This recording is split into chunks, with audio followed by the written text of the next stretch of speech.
Excuse me. Did you get that? Yeah, that's on now. Thank you for watching the Low Country Liberty Report. This is Megan Duffield. Hi, this is Taryn Lupo, and welcome to Low Country Liberty Report. Today I'm going to show you a little bit around Savannah at some of the sightseeing places as well as Fort Pulaski.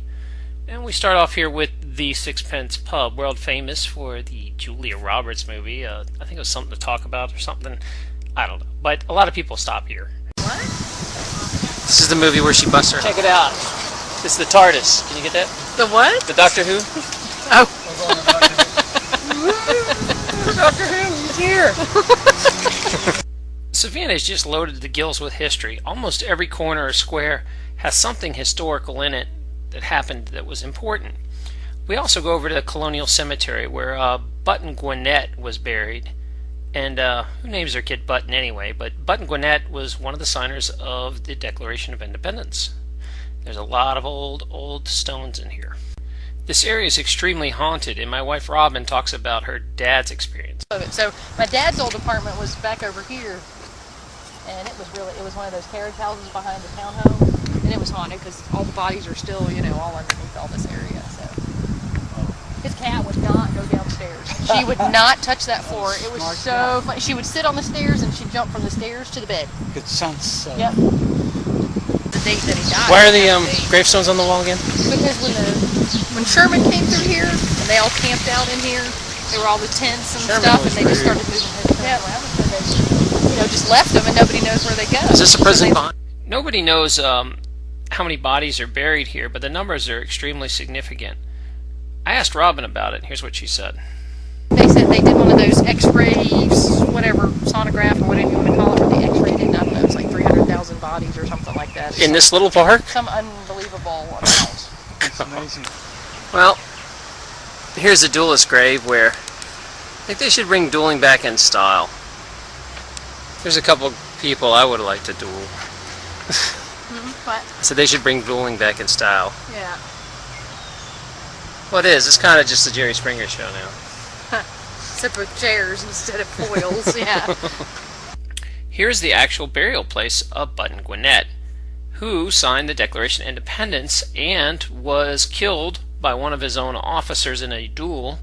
They were dueling because Button had ordered him to invade Florida, and the invasion was a terrible failure, and the officer blamed Button, so of course there had to be some sort of fight about that. Savannah is also loaded with architecture, including its amazing churches, and believe it or not, this is a post office. Yeah, that's real nice. Taxpayer money on that one. And there are carriages everywhere. Horses, carriages, bicycle tours. Any type of tour pretty much happens. And great places like I love the Cupcake Emporium and also the chocolatier in town. Imagine being a chocolatier. Like, what an awesome pickup line. Yeah, baby, I'm a chocolatier.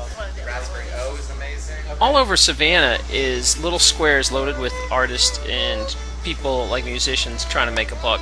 So there's lots of culture everywhere. Every little nook and cranny. So I'm going to take you over to Fort Pulaski. Here's a picture of the fort from the air, and when you walk up, here's the first sign you see.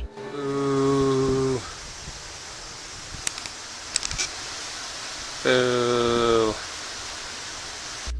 The hypocrisy is not lost to me that as soon as you walk in, you see these gigantic cannons everywhere. But you're not allowed to carry a pistol because that would be dangerous or crazy. But if you're the government, you can have weapons of mass destruction. So you go down this fort, and it looks more like a medieval castle than a fort. There's huge mounds of earth, there's moats, there's super thick walls, there's portcullises, there's drawbridges, all sorts of cool stuff. And they built this big fort. At the time, it was considered impenetrable. After the disaster that was the War of 1812, where Washington City basically got burned to the ground, Madison built forts like this up and down near all the major ports to protect them. This fort became a particular problem when Georgia seceded from the War of Northern Aggression, the Civil War, and there was still a northern fort in a southern state. So 2 weeks after Fort Sumter, the Georgia governor at the time orders the militia to actually go and seize this fort and throw the North out. They go, and the fort's practically deserted, kind of caught the North with their pants down, and they just take over the fort. So this takeover of the fort infuriates Lincoln, and Lincoln sends down an army. And the only way they can attack this fort is they actually have to set up at Tybee Island, and they fire at this one side of the wall right here with all the gray bricks that's been rebuilt. They fire at that side of the wall, trying to knock it down and make like a walkway they can come across.